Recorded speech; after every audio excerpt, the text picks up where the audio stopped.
what we're going to do is we need to make a for loop. We'll have a for loop that goes over all these rows, and then an inner for loop, a nested one, that goes over all of these columns. So to make this a little easier, let's make two private variables. We're going to make a private, and we'll call this row, and we're going to set it to, well, we won't set it to anything right now. We're going to do private row, and then it's going to be an integer, so it should be private int row, and then we'll make a one for column. So we'll do private int row and column. We'll have a default constructor, so we're going to do public, and then it's going to be sorting because it has to be the name of our class if it's a constructor for it. And then inside of here we're going to initialize our values. So row, we know it's equal to 5, and then the column we know is equal to 4.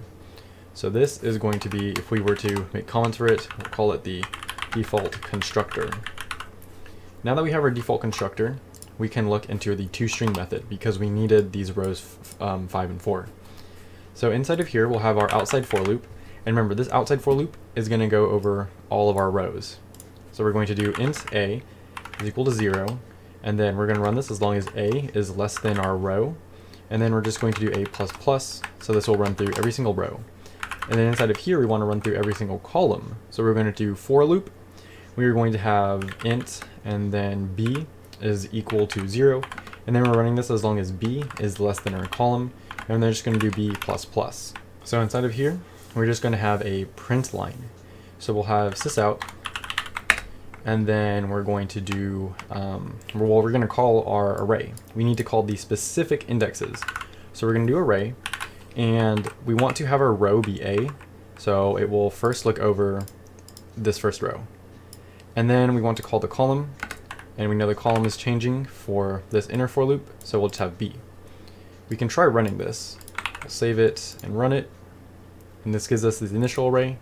It's kind of like this, it's really long, so to fix that, we'll just make it a print instead of a print line. So it now prints them all in one line. That's also a problem. We just want it to print a new line after this column. So what we can do is from here, underneath here, we'll do a sysout with a print line.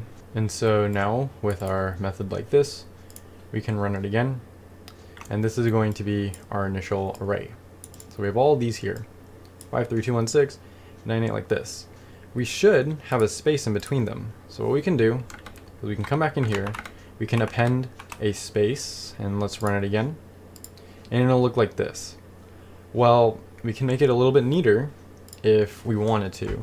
So if we want to make it a little bit neater, we can come out here in the front, we can do a print line, and then we'll add this brace right here.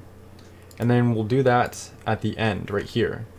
So we're going to add a brace like this, and then we can add a space here, and we can try running it. So we have these braces. Ooh, we have a print line, which should just be a print right here. And now we have them all in one row. There's 2 spaces here, so what we can do is actually add some commas in here to make it even neater. So if we add a comma in here like this and run it, we can have a comma for all of these. The reason why we have this comma out here is because we are going to print out the 16 and the comma. So what we can do to fix this is just print it out one less than our column, and then underneath this we can come down here, and then we are going to, in our print line actually, let's see if we can do it here, we are just going to do our array, the ARR, index A, and then we're going to have it at the column -1, because this is going to get the column, which is 4, and that counts from 1, 2, 3, 4, but we're going from index 0, 1, 2, 3. So we have column -1, then we're going to append this, and we can try to run it now. And if we do this, we can see that our code looks a lot neater. We have these commas, and we have this brackets. So that is going to be our Tostring method. We've created that. That looks good. If we were to add some comments right here, we're going to have this parameter, and this is going to be the array to be printed. And then for our comment, we can just write a Tostring method that will print the array passed in.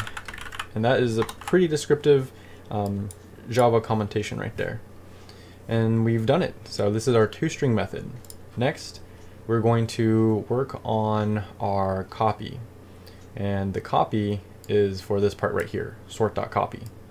So what we're going to want to do is we're going to take this array, and then we're going to return a copy of our array. So inside over here, we're going to make a new array, which we're going to return, which is the copy. So we're going to have int, and then we'll call this arr copy, and then we're going to set this equal to a new int, and then we need to size up our array. To size our array, we're going to just put in row and column, and this will make it a 5 by 4 array. Now we can start filling in the values from this array. So we're going to have 2 for loops. It's going to be pretty similar to what we had here, and we'll demonstrate that. So we have this for loop, and inside of here we're going to do int a is equal to 0, and this is just to copy the rows. So a is less than our row, and then we're going to do a++. And then inside of here we're going to have a nested for loop. We'll have int b is equal to 0, and then we're running this as long as b is less than our column. And we don't need to worry about any fancy things this time, so we don't need to change it to column -1.